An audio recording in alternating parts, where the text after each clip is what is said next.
ইন্ডিয়াতে 5 দিন ছিল, বাংলাদেশে 5 দিন ছিল। তোমার বাড়ি তো বাংলাদেশে? বাড়ি বাংলাদেশে, তো বাংলাদেশি বলেগা। তুমি 5 দিন বাংলাদেশে ছিল মানে? তোমার বাড়ি তো বাংলাদেশে। শোনো, এই তোমার বাড়ি তো বাংলাদেশে, তুমি 5 দিন ছিল মানে? টাকা আছে? টাকাও নাই।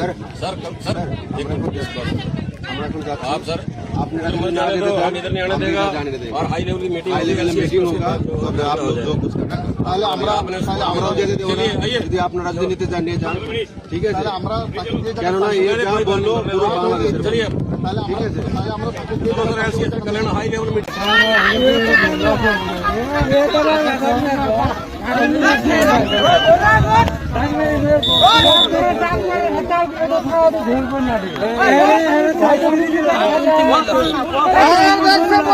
बोलिए